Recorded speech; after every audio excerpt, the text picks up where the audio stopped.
Have any of you guys heard about a little known series called Chainsaw Man? It's a bizarre and frankly absurd manga that has managed to become a cultural staple among anime and manga fans worldwide, for better or for worse. It's difficult to find a series where someone accidentally throwing up inside the main character's mouth and said main character swallowing their throw up manages to not be the weirdest thing that happens in its story. But that's the kind of stuff you can expect from a manga written by a man like Tatsuki Fujimoto. The monstrous success of Chainsaw Man has turned him into a titan within the manga industry. However, before all of this success, he worked on another manga, one that never really reached the same acclaim Chainsaw Man did. However, it's one of the most fascinating and absurd manga that I've had the chance to read in quite some time. That series is Fujimoto's first foray into the manga industry, Firepunch. Beginning publication online back in 2016 through the Shonen Jump Plus service, Firepunch didn't seem to have that big of an impact when it was being serialized. If you look at the YouTube results from around this time, there's next to no discussion about it. And if I had to guess why that's the case, it's probably because Firepunch is way too ridiculous for most people. Himeno puking inside Denji's mouth feels tame in comparison to the frankly weird shit that happens here. That's not me criticizing this aspect of the manga though. Far from it actually. Firepunch feels unlike any other series I've read. The less restrictive rules that manga being published in Jump Plus are forced to abide by means Firepunch has the opportunity to do almost anything it wants. And through that, you get a glimpse of Fujimoto at his most unfiltered point. The introduction alone gives a pretty good idea at what you can expect here. Its first page opens on the main character's little sister chopping his arm off so that he can regenerate it back and repeat this process over and over again until they have enough arms to feed everyone in the village.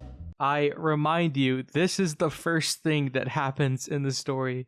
Some time passes after this before a group of men arrive in Agni's village, led by a man named Doma. These men are soldiers from the city of Behemdorg, who claim to be fighting a war for their king and are in search of men to help fight in this war. Doma wants to recruit Agni until one of their men discovers the severed arms scattered throughout this village. Doma immediately deems them a group of cannibals before declaring that the village never existed and completely engulfing everything with his flames, killing everyone in the village, including Agni's little sister, Luna. The flames Doma used are a special kind that do not extinguish until their fuel has perished, meaning Agni is engulfed in flames that will not go out. Burning alive, unable to die, he spends an entire year howling in pain. By year 3, he began walking again. 5 years in, his brain is fully acclimated to the pain, but he was still unable to breathe because of the flames. After 8 full years, he finally manages to confine the flames away from his head and was once again able to breathe. He could finally set out into the world, and he does this with one goal in mind: to kill Doma for what he did to him and his sister. It's an insane and, well, really cool way to start off your manga. However, it barely scratches the surface of what this series has in store. If you're expecting a standard story about revenge, this becomes anything but that. During my first read-through, I kept making all of these different predictions thinking I knew where this story would end up going, only to be proven so incredibly wrong each and every time. And that aspect of it ended up being a lot of fun. What isn't very fun though is being one of the unfortunate souls that have to live in this universe. The world of Firepunch is one of the bleakest I've seen in manga. It takes place in a post-apocalyptic version of Earth that for hundreds of years now has been consumed by an endless winter, believed to have been caused by a blessed known as the Ice Witch. It's an unlivable frozen wasteland that forces people to survive off the scarce resources and slowly dwindling supplies remaining from the fallen civilizations before them. Firepunch's world is one that pushes people to their cruelest points in order to survive. One of the most haunting examples of this is found within the city of Behemdorg. Beneath this thriving city there lie hundreds of human slaves that continually have the contents of their blessings harvested for the energy and resources they produce. These are people whose entire existence have been reduced down to serving as a fuel that powers Behemdorg. The way they've optimized every aspect of this process to make it as efficient as possible is what disturbs me most about it. In the eyes of their captors, these people are nothing but firewood that exists solely to fuel their society and ambitions. This is an unforgiving world, and the story doesn't shy away from showing the most vile and cruel parts of it, which is all the more tangible because of how immersive this manga's world building feels. So many different aspects of it are incredibly well realized. There's a huge emphasis placed on panels where people are just living and existing in this world. You have these very natural sounding lines of characters casually bringing up strange traditions and laws that to them are just a normal part of their society. It's full of tiny details that show the kind of things these people must do in order to survive in this never-ending winter. These moments, while small, make the universe of Firepunch seem believable and feel truly lived in, which is why the contrast between this and the events that actually play out in the story feel all the more bizarre. Case in point, Togata. Togata is a 300-year-old immortal freak of nature who loves movies to such an obsessive degree that she decides to make an action movie by recording and manipulating the events happening throughout the manga. This becomes one of the driving forces behind most of the manga's first half, and despite how strange and kind of meta this concept is, it somehow manages to be a lot of fun. One of my favorite examples of this is the train section found within Volume 2. In it, Togata infiltrates a train filled with enemy soldiers who are about to do something that I don't think YouTube would like me saying here, and Togata, seeing this, proceeds to insist that they do it, because the more despicable the bad guys are, the more cathartic it'll be to the viewers when she kills them. She kills them, and next has to fight a regenerative blessed named Ivan, who she also kills. After this, Ivan's master Simon shows up. And just look at the genuine anguish on his face as he sees the corpse of his beloved pupil surrounded by dozens of dead soldiers. And Togata, seeing this, just tells her cameraman to stop filming the bodies so they can get his reaction shot for the movie. Simon starts spouting off his worldviews, which makes Togata excited to have a good villain for her movie, until it's revealed that he is also a regenerative blessed, which in her eyes completely ruins the encounter because it'd be redundant to have another fight with a regenerative blessed, so she stops the recording, only for the manga to cut back at the very end of the fight where we're greeted to this panel. No explanation for what happened in the fight, just this, which then leads to the final fight with Judah.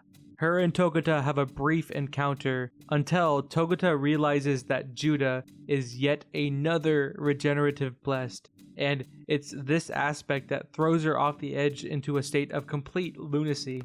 I love the panel of Nanetto just filming all of it in horror. This entire section was such a strange and super unique way to execute a scene like this. If you removed the camera and Togata's pseudo fourth wall breaking dialogue, this whole part wouldn't have nearly the same impact.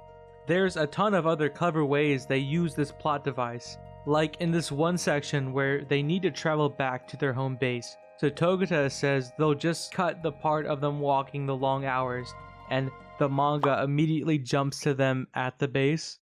Togata might just be one of my favorite characters from any of Fujimoto's work. She's a beacon of pure chaos within this bleak and serious world. On the complete opposite spectrum of this, you have a character like Nanetto. She is just a normal person trying to make her way around this cruel, awful world, and somehow gets roped into being the cameraman for Togata's bizarre movie. Seeing the sheer horror on Nanetto's face every time she witnesses each insane scenario the other characters rope her into always gets a chuckle out of me. Just look at this part where she asks how they're supposed to stop the train, and Togata says, you usually stop a train in a movie by blowing it up. And Naneto's only response is, please don't joke about that. She is one of the few normal people here, which in a way makes her the odd one out. There's one line that really stood out to me on my second read through that just says, I want to live in a way that makes sense for me. And without delving into plot spoilers, the trajectory her character takes throughout the story was super interesting to see. The same thing can be said with most of the other side characters. By the end of the manga, everyone has become a completely different person than the one we first met. And nowhere is this more apparent than with the main character, Agni. He's a very odd protagonist to say the least. Early on, Agni feels almost lifeless. And, well, you know, it makes sense. If my life consisted of being in a state of constant agonizing pain while living in a frozen hell, I too would be a bit bummed out. But over time, you watch as this lifeless man slowly grows and develops. Agni was just a boy when he was engulfed in those flames. He spent 8 entire years of his life in so much pain that the only thought his brain could muster was the urge to kill Doma. So when he finally has to experience life once again, he's completely clueless about how to process and handle any of the situations he finds himself in. Each scenario molds Agni into a completely different man than the one we first met. You watch as this world breaks him down one traumatizing event after another. The sheer amount of suffering that Agni endures throughout the runtime of Firepunch makes the hellish suffering of some other protagonists look preferable in comparison. It's such a strange character to follow. In order to distract his brain from the pain of constantly burning alive, he convinces himself that his only reason for living is to kill Doma. He goes along with Togata's movie and tries to act like the hero she wants him to be, despite not believing himself capable of being such a person. When his actions cause people to believe that he's some kind of god, he attempts to be that god they see him as, even though he can barely function as a human to begin with. After enough time of him putting on these facades, he slowly forgets who the real Agni was to begin with. It's such an interesting character study to read through, which is why I don't want to spoil most of what happens. There are so many things here that I wish I could talk about, but I really want anybody watching who has never read it to be able to experience it blind, because there are certain moments and plot revelations that had me in shock the first time I read them. And I haven't even talked about the art here. This is a gorgeous looking manga. While it is definitely more rough around the edges compared to Fujimoto's later work, this is full of so many awe-inspiring panels. It's also such a smooth manga to read through. Fujimoto has a style of structuring his pages in a way that takes full advantage of the unique things only this medium allows him to do. He's not afraid to slow the pace down and spend multiple pages fleshing out each of his scenes. And all of this together makes just reading Firepunch so much fun to do. Firepunch a lot of the time is just that, fun. Which probably doesn't sound right considering I spent a large amount of this video talking about how messed up this story can be. But when this manga isn't showing you some of the darkest imagery found in a shonen battle manga, it's doing this kind of stuff. In the chapter directly after the one where they introduce a slave harvesting room, Togata is asking Agni if he's able to jerk off and contemplating whether his jizz would come out on fire or not. This story takes you to places you would never expect it to have gone when first reading. There's a point in this manga where it seems to just go off the rails completely and ends up in a direction that feels completely different from everything that came before it.